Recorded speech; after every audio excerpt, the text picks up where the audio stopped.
So, interesting question for you. You've seen these emails. See the recent one from Fiverr. You saw the one from Yep. Duolingo. You saw Yep. these CEO emails. Shopify. Have you sent a CEO email out like that yet? No, I think those are great. Like they set the tone and help people understand. I actually shared those emails. I was like, yeah, this is what's happening. I think people just know it. Like I say it a slightly different way. I'm like, look, I care a lot about your career long term, and it's not just about Gainsight. Long term, what I care about is you guys being employable way past Gainsight. It makes me super happy when somebody gets a great job after working here. And the truth is, when people can judge whether it's right or wrong, whatever, it's you're not going to be employable. Like literally, as a knowledge worker, you will be unemployable very soon. And I even have a friend who runs another company similar size. Gainsight's a few hundred million in revenue, and friend who's similar size company. And he's like, when we do it was really interesting. They do an interview for engineers, and they have two interviews. One is write some algorithm with you can't use AI, and they probably have some way to verify that or they trust them. And then the other one is write an algorithm with AI. And if you don't pass both tests, you can't get a job. So if you don't know how to use, in the case of engineering, Cursor or GitHub or whatever, Copilot, you will not be able to get a job at that company. And I think that's why I tell our employees, look, I care about it for Gainsight. I want, we're going to be successful if you guys know how to use AI.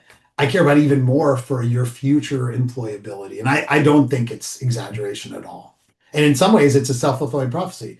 Companies start doing those memos and they freeze headcount, and then they're like only the best of the best, and then like the people that are the quote unquote best of the best are the ones who know how to use AI. It's just a fundamental thing, more as fundamental as knowing how to use email. Right, right. So you also mentioned in the last what you just said there was something I really want to kind of dig on is you are releasing or you've got some alpha stuff that's coming, right? Lots of it, I would imagine, because that's what AI enables you to start prototypes and things really fast. So one of the problems that's happening in the gaming industry is slop. So all this AI generated slop coming out. So like games after game after game, you can see Steam is just filling up with just slop because people can vibe code whatever they want and throw it up there, right? I really feel like that's happening in AI right now, and I think Google is the biggest victim or biggest Offender. person that's doing this wrong. And they're releasing stuff every day that is pre-alpha. So we used to back. You went to computer science school, and you remember it used to be alpha, beta, right, gold master, release candidate, and then we print the thing. And now it's pre alpha. Just throw it out there, put an X post, and get somebody to say that they just vibe coded, the Declaration of Independence or whatever. Uh, do you? I see this as a risk factor, at least, especially for early adopters, particularly in my world where I'm working with companies that are working in real businesses. Is that they're like, okay, they hear this, they're scared to death, and they want to adopt AI as fast as they can because they want to survive and they want to compete. But then they do with this half-baked stuff, and it kind of hurts their mentality, and they're gonna take a step back. Right now, after the DeepSeek moment, right, there's been a very big like exponential path of releases and everything. Now everyone's kind of taking a step back here and looking at how this matters. How would you advise other CEOs that are getting burned on these things at this point?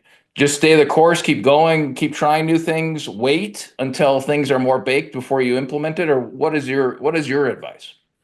I think it's such a good question, and I think it's not an easy one, and probably why you have your consulting business helping people think about the nuances of the pros and cons. And I do think that like we're in a world where going too fast has risks and going too slow has risks, and they're both significant. And so people are really having a hard time. So I But think that's that always been the case. What is different now, Nick? Like it's always been the case that going too fast and too slow are always bad. But the what is speed, now? speed. It's like the speed and the existential nature and again, all of us have biases one way or the other, whether they believe this pace of change and all that. I think it's just going to continue to grow at a level that is unimaginable because the thing that's happening is we've never had technology that can make technology and that can invent technology, and it will, and it's starting. And so we're going to be in a world where we will truly have that level of, I'm not saying take off and AI takes over humans or something. I'm not talking about that. I'm just saying the level of innovation is going to grow insanely fast. However, I think that part of the brakes and accelerator thing is the nature of your industry. Is it an industry that is not is like very entrenched, not super competitive, and there's a lot of regulatory risk and privacy risk and other legal risk? Don't go too fast, right? Like, what's the benefit of going too fast? Like, I don't want my PG&E, which is like the power company in California, I don't need them experimenting with using AI to run their power plant, right? Like, we don't need that, right? But if you're in a highly competitive industry, which by the way, interestingly enough, all tech companies are, you have to, because the other company is going to, and you are going to absolutely be beaten out if you're not constantly accelerating. And so I think the thing, and what happens is in highly competitive industries, there's less risk because the risk is much more you go out of business than it is you get sued. Whereas at JP Morgan or PG&E or Pfizer, the risk is much more. You get sued or you get, whatever worse than it is you go out of business. Pfizer's not going out of business tomorrow. But honestly, like a lot of software companies, a lot of knowledge-oriented companies can go out of business the next 5 years if they don't move fast. And so I Yeah. think part of it's the nature. Now, but I think the other thing you said, Jason, is so important. As individuals, you're right. Some people try these things, are like, oh, this is not made ready for prime time. And then it's like sets them back. And I think that's a different thing, which is a human mindset shift, which is basically we are in a permanent beta because we are using, I think most people know, non-deterministic technology, at least at a level of the way we look at it. Under the covers, it's still deterministic, but it's like there's no way for us to understand that determinism. They call that computationally irreducible. Like we can't understand how it works. And so therefore, it's always going to be weird and always going to make mistakes. By the way, humans do too. We don't always say that, but it's true. And so we are going to be in a world forever where there's going to be a bleeding edge and it's going to be a weird bleeding edge and it's going to have lots of problems. And I tell our employees, if you're in these dynamic industries or if you want to manage your own individual career, you should constantly be frustrated by AI. So yesterday, I two things happened and like within our course.